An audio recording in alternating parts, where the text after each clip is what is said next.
Nós vamos começar hoje o módulo Antropologia da Mulher na visão de Edith Stein. A aula 1 chama-se Edith Stein e a questão feminina. E ela é composta por 3 partes. A primeira, uma breve biografia de Edith Stein. A segunda, nós vamos falar das contribuições de Edith Stein para um justo feminismo. E a terceira, os métodos, ela vai falar da contribuição dos diferentes métodos para enfrentar a questão antropológica. Então vamos começar com uma breve biografia. Edith Stein era uma filósofa alemã. Ela nasceu em Breslau em 1891, Breslau ou Breslávia, que era uma cidade alemã na época em que ela nasceu e que hoje é território polonês. Ela era caçula de 7 irmãos, a mãe teve 11 filhos, e dos quais 4 morreram precocemente. E a mãe chamava-se Auguste Courin. Ela foi uma figura feminina muito importante na formação de Edith Stein. O pai morreu quando Edith Stein tinha quase 2 anos de idade, então ela foi criada praticamente pela mãe, ela era caçula, era muito próxima da mãe, e a mãe dela era uma mulher muito avançada para o seu tempo. Quando o pai faleceu, o pai era um comerciante de madeira, os familiares, os tios de Edith Stein, queriam que a mãe vendesse o negócio e alugasse uma casa grande onde ela pudesse viver da renda de aluguel de quartos para conseguir sustentar os filhos. E a mãe fala que não, que ela vai tocar os negócios sozinha e vai criar os filhos sozinha, né? E realmente ela fez. Na autobiografia de Edith Stein ela conta que a mãe, ela não era muito hábil nas finanças ou na contabilidade, mas ela era muito hábil para lidar com as pessoas. E isso fez com que ela tivesse sucesso nessa empreitada. Além disso, a mãe, ela sempre incentivou a vocação das filhas, né? Numa época em que se prezava prevalentemente pelo casamento, onde a mulher ainda não ocupava muito espaço na vida social, ela sempre apoiou a escolha das filhas em relação à vocação. Então quase todas as filhas foram para a universidade, o que era muito raro naquela época, né? Edith Stein, ela fez filosofia, teve uma irmã que fez medicina, uma irmã que fez pedagogia. Então era algo muito avançado para a época. Então essa abertura da mãe deu também uma amplitude para Edith Stein em relação à questão feminina, né? O que ela vivenciou isso em casa. Edith Stein sempre foi muito sensível ao sofrimento humano e ao valor da pessoa. Isso era algo dela desde pequena. Ela conta, por exemplo, como ela ficava impressionada quando ela passava na rua, quando ela encontrava um bêbado na rua. E ela toma a decisão de nunca colocar uma gota de bebida na boca, porque ela fala que ela não queria perder a liberdade intelectual e a dignidade dela, né? E também, na Primeira Guerra Mundial, ela vive entre as 2 grandes guerras. Então ela vive esse clima onde o outro era visto como um mal a ser exterminado. E ela vai enfrentar essa questão de uma antropologia, de afirmar o valor da pessoa, tanto através de gestos concretos na sua vida pessoal, como também na questão, no percurso investigativo, né? Toda a filosofia dela vai se desenvolver nesse sentido, de enfrentar as grandes questões do seu tempo. Então, na Primeira Guerra, ela estava fazendo doutorado nessa época, e quando estoura a Primeira Guerra, ela para tudo e vai ser voluntária na Cruz Vermelha, trabalhar com os doentes de guerra, com os feridos de guerra. E ela fala, né, nessa época que não dava para ela pensar nos afazeres pessoais, para ela ter uma vida pessoal, quando a guerra estava acontecendo, que depois que a guerra acabasse, ela podia voltar a pensar na sua vida privada. E na Segunda Guerra Mundial, a mesma coisa. Ela é orientada por orientador espiritual dela, um acompanhador espiritual dela, a escrever uma autobiografia. Por quê? Porque ela vem de uma família judia, numa época em que o nazismo estava crescendo, né, e a perseguição ao povo hebreu estava se intensificando. Então ela resolve escrever para contar como era o cotidiano de uma vida na família judia. De uma família judia, para mostrar a humanidade, para resgatar a dignidade desse povo que estava sendo destruído pelo nazismo. Aos 14 anos, ela se torna ateia. Mas não foi uma reação psíquica assim superficial. Na verdade, ela sempre foi muito questionadora, sempre tem uma personalidade intensa de buscar a verdade, de muito inquieta. E aí ela resolve, essa época ela entra numa crise, ela começa a questionar tudo, inclusive a religião, inclusive a existência de Deus. Mas ela sempre continuou respeitando muito a mãe, os ritos religiosos, ela nunca deixou de participar, então ela sempre teve um respeito profundo, ela reconhecia isso como um movimento pessoal de busca da verdade, que ela tinha essa busca autêntica pela verdade, que ela deixa então a religiosidade e ela vai fazer essa busca pela via intelectual a partir da filosofia.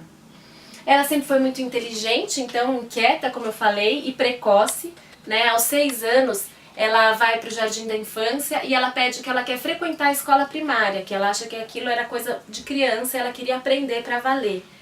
Ela também entra em contato com a literatura desde muito cedo, por causa dos irmãos mais velhos, e ela ficava fascinada e ela tinha muita assim, memória, era fácil de memorizar os textos. Então a literatura sempre também vai estar presente na vida dela, no percurso intelectual. Depois ela vai dar aula de literatura mais tarde e vai usar da literatura para falar do feminismo também. Ela fala que a literatura é um meio privilegiado para falar da alma da mulher, né, para a descrição da alma da mulher. E em 1911, então, ela entra na Faculdade de Breslau, onde ela vai fazer os cursos de germanística, história, psicologia e filosofia. Na faculdade, Edith Stein buscava justamente compreender quem era o ser humano e ela achava que ela ia encontrar essas respostas na psicologia. Mas a psicologia, ela nasceu no contexto positivista, nesse ambiente positivista, onde o que prevalecia era o método das ciências naturais, o método experimental.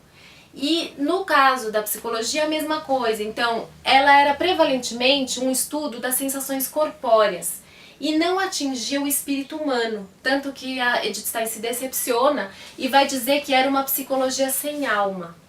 E nessa mesma época em que ela está na Faculdade de Breslau, ela entra em contato, um professor apresenta para ela a obra de Edmund Husserl. Husserl é um matemático, filósofo, que vai desenvolver um novo método, justamente a fenomenologia, que é um método próprio para estudar o ser humano e as ciências do espírito, como ele fala. O espírito vem da palavra Geist em alemão, eu vou escrever aqui para vocês, Geist, que é espírito no sentido daquilo que é próprio do humano, não quer dizer em relação à religiosidade ou espiritual no sentido religioso, mas daquilo que é próprio do humano, do intelecto e da vontade. Então, Husserl nasce em 1859 a 1938, ele estava na faculdade em Göttingen desenvolvendo o método fenomenológico e nessa época vários filósofos iam para lá para estudar e aprender esse novo método. Edith Stein também se encanta, ela acha que a fenomenologia pode dar as respostas que ela está procurando e ela vai então para Göttingen estudar com Husserl e faz parte do chamado Círculo Fenomenológico de Göttingen, ou Gotinga em português, onde reunia filósofos como Max Scheler, Martin Heidegger, Konrad Marcius e outros importantes filósofos que estavam aprendendo o método fenomenológico. Cada um na sua área. Konrad Marcius, por exemplo, ela era bióloga e vai desenvolver também com o método fenomenológico as suas pesquisas nessa área. E Edith Stein, então, vai sempre se voltar para a questão antropológica, que era a questão de fundo dela. Quem é o ser humano? Então, a partir do método fenomenológico, ela vai enfrentar essa questão. Em 1916, ela termina o doutorado dela sobre o tema da empatia, que é uma vivência particular que nos permite reconhecer quando estamos diante de um outro ser humano, que possibilita a vida social, o encontro, a intersubjetividade, a compreensão de um semelhante, do outro. Né? Então ela vai desenvolver essa tese. Como eu falei, no meio do doutorado, ela para o doutorado no meio dos estudos para servir na Cruz Vermelha e depois ela retorna. E quando ela termina o doutorado, ela se torna assistente de Husserl na Universidade de Friburgo. Ela vai para lá então trabalhar como assistente dele E depois de um tempo ela resolve deixar a assistência Russell porque ela quer desenvolver pesquisas de uma forma mais autoral. Ela percebe que se ela fosse ser assistente a vida inteira, ela não ia conseguir desenvolver as suas próprias pesquisas. Ela tenta lecionar, era um sonho dela lecionar na universidade, mas ela é impedida por ser mulher. E o próprio Russell não a apoia nesse projeto, apesar de conhecer a competência dela, mas pelo fato de ser mulher, ainda não era bem aceito na sociedade da época. Em 1921, ela se converte ao catolicismo. Não foi uma conversão repentina, uma conversão rápida ou brusca, mas foi um processo que começa desde a época em que ela se muda para Göttingen. Nesse círculo fenomenológico, e ela fala principalmente do contato com Max Scheler, que muitos desses filósofos eram convertidos ao cristianismo, judeus convertidos, o próprio Russell era protestante, e no contato com eles, que eram pessoas que ela admirava e que ela via que tinham um rigor, né, inclusive científico, ela começa a se perguntar se algo que eles vivenciam, algo importante para eles, deve ser algo que eu preciso me questionar. E ela mesma fala da importância do método fenomenológico para dos princípios do método fenomenológico é a abertura para os fenômenos, para que deixe que os fenômenos se mostrem a nós. Então ela fala que ela percebe que ela estava fechada para esse campo de fenômenos, que era o fenômeno religioso, por causa de um preconceito racionalista. E que pela atitude do método de abertura, ela acaba entrando em contato e se questionando profundamente sobre a existência de Deus, né? Então já era um processo que vinha acontecendo e que vai culminar com a leitura do Livro da Vida de Teresa d'Ávila. Quando ela lê o Livro da Vida, ela reconhece, ela diz: aqui está a verdade, encontrei a verdade, que é o próprio Cristo, né? Então, depois da sua conversão, ela vai ser professora em 1923 de literatura e alemão no Instituto das Dominicanas em Spira. E ali ela começa a ser conhecida no meio católico e começa a entrar em contato com autores católicos, dentre eles principalmente a filosofia de Tomás de Aquino. E Edith Stein vai colocar em diálogo Tomás de Aquino e a fenomenologia de Russell, e isso vai fazer com que ela elabore uma antropologia original, né? Esse é um diferencial dela, é esse diálogo que ela faz entre Tomás e Russell.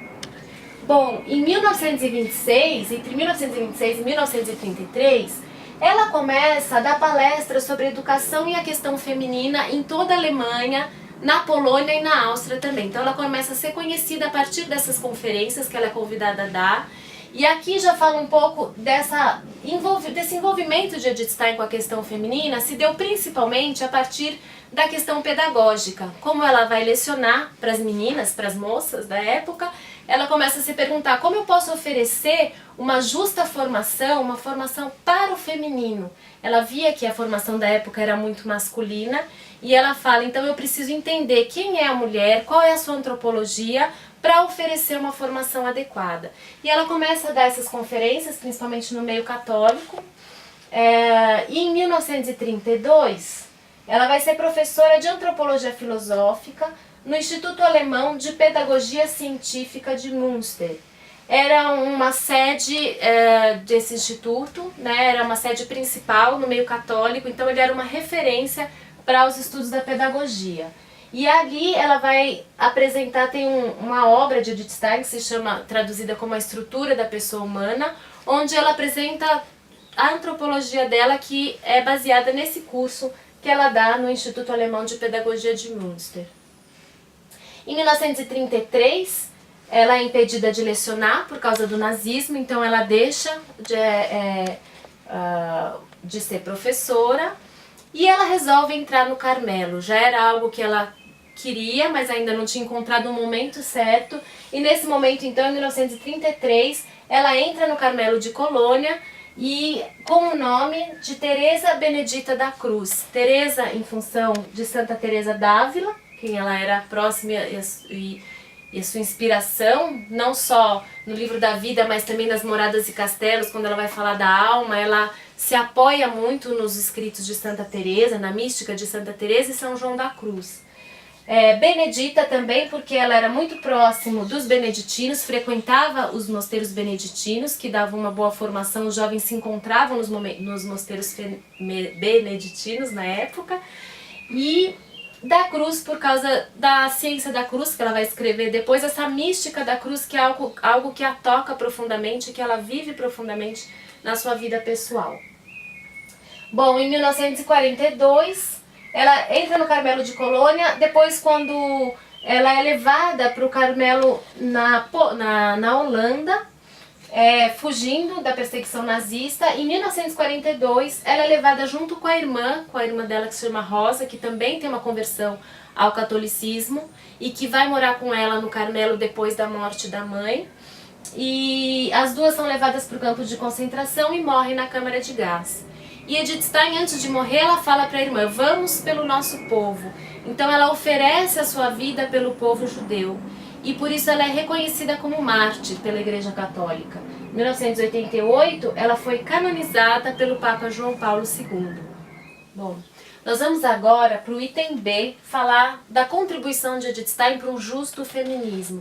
Por que essa contribuição para um justo feminismo? Porque Edith Stein, ela não vai negar as diferenças entre o homem e a mulher. Ela quer entender justamente qual é a especificidade da mulher para entender o seu valor próprio. E isso em resposta ao movimento feminista da época, que entendia que a valorização da mulher se dava pela negação das diferenças em relação ao homem. Ainda hoje a gente vê correntes dessa linha de pensamento, em que o valor se dá pela negação da diferença. Por quê? Porque a palavra diferença, ela é interpretada como dominação. É como se o ser diferente quer dizer ser inferior. E por que também? Porque o movimento feminista, ele nasce com uma preocupação social jurídica, né, de reconhecer os direitos da mulher na sociedade, uma igualdade de direitos. Só que ele acaba dando uma explicação puramente social e cultural. Então ele vai dizer que essa diferença entre o homem e a mulher é um produto cultural. Quando, na verdade, a Edith Stein vai dar uma resposta muito óbvia. Ela diz: só quem tiver ofuscado pela paixão da luta pode negar o fato de que o corpo e a alma da mulher foram formados por uma finalidade específica, diferente do homem. Porque ela vai enfrentar essa questão do ponto de vista antropológico e não puramente social. No plano social, há uma igualdade de direitos porque a dignidade é a mesma, mas no plano antropológico não dá para negar essas diferenças. E justamente Edith Stein vai querer responder qual é o valor próprio da mulher a partir da pesquisa qual é a especificidade da mulher. Então, do ponto de vista antropológico do feminino, antropologia da mulher, por isso que a gente está tratando desse tema, só entendendo qual é a especificidade do feminino, eu posso entender qual é o valor particular próprio da mulher. E aí a sua contribuição, então, para esse novo feminismo, para esse feminismo de base antropológica. E é interessante porque essa é uma grande contribuição que Edith Stein dá. Ela não se fecha na questão da filosofia, mas como ela sempre busca entender, compreender quem é o ser humano, ela não quer perder de vista essa complexidade desse fenômeno que ela está estudando. Então ela vai buscar na teologia, na filosofia, na psicologia, as contribuições de cada um desses métodos. E isso é importante porque evita reducionismos, como é o caso da visão do movimento feminista. E Edith Stein, ela é interessante porque ela consegue com isso dialogar com várias correntes do seu tempo, e a gente consegue dialogar com correntes atuais hoje também.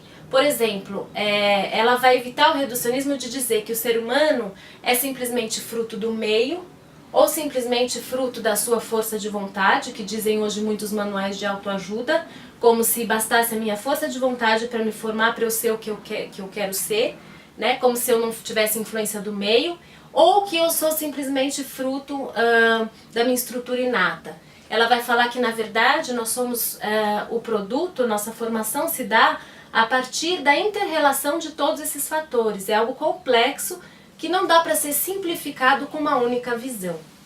E aí nós vamos entrar então no item C, que são os métodos. Ela vai falar da contribuição dos diferentes métodos para a sua visão antropológica e para a questão do feminino e do masculino. Então, o primeiro método que ela vai utilizar, e o principal, como nós falamos, é a fenomenologia. A palavra fenomenologia, ela é formada por duas palavras gregas, phainomeno, que quer dizer aquilo que se mostra, aquilo que se revela, e logos, que quer dizer o pensamento, o intelecto, a nossa capacidade de refletir. Então a fenomenologia é a reflexão daquilo que se mostra, né? Uma reflexão intelectual a partir daquilo que se mostra. Ela busca a essência daquilo que ela quer conhecer. O que é a essência? É o que faz uma coisa ser o que ela é. Então, quando eu busco a essência de algo, eu busco as suas características permanentes. Russell vai criar no método fenomenológico, ele propõe o método de variação imaginativa.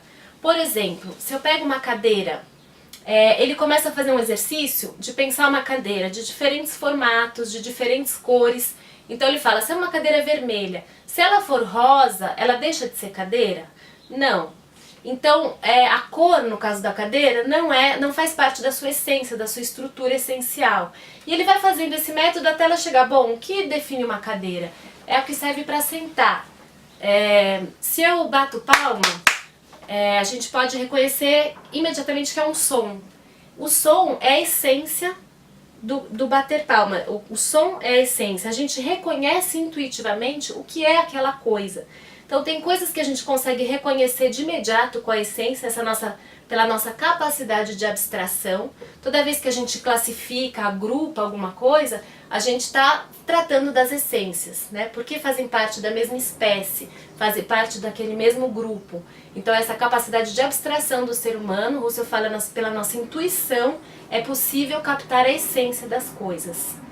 E a Edith Stein vai querer entender então a essência do ser humano. Ela vai chegar à estrutura universal. Quais são as características universais da pessoa que permite reconhecer aquele ser como um ser humano?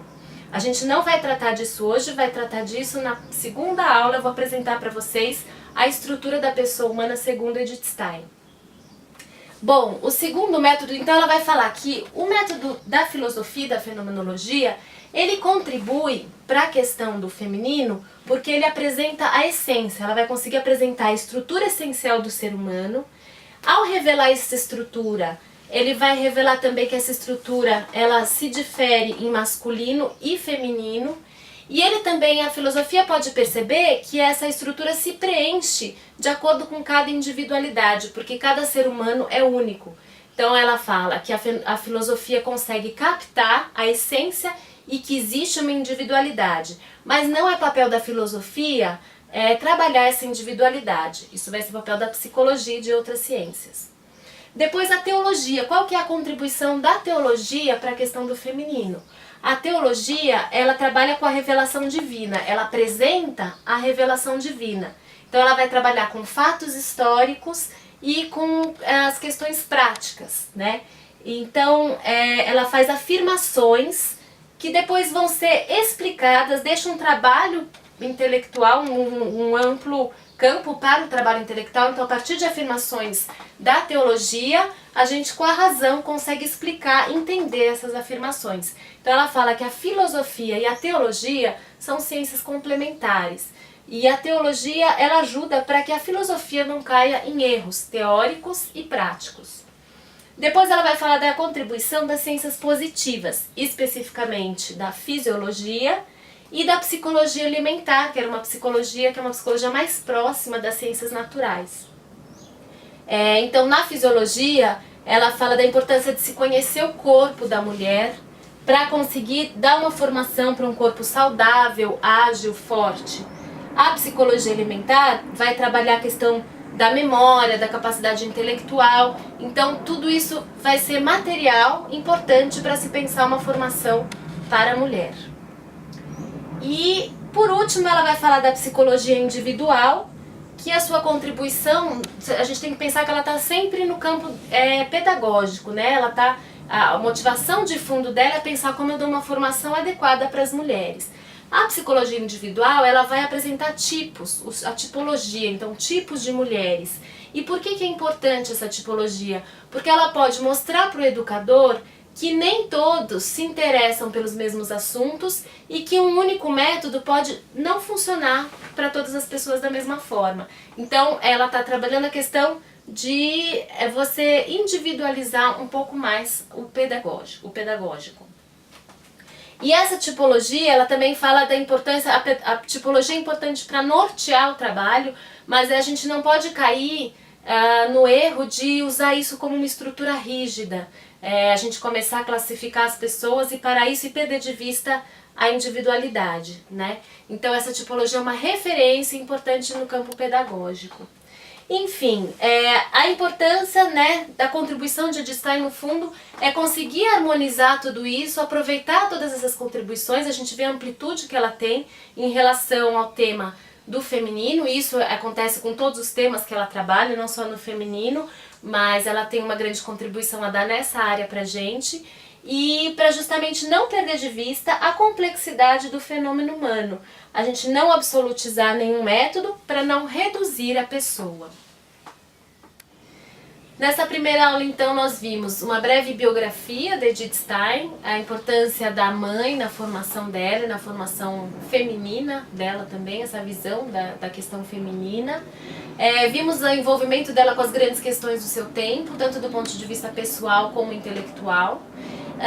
E vimos a contribuição dela para um justo feminismo, do ponto de vista de resgatar a especificidade e o valor próprio da mulher, e também os métodos que ela se utiliza para enfrentar a questão antropológica.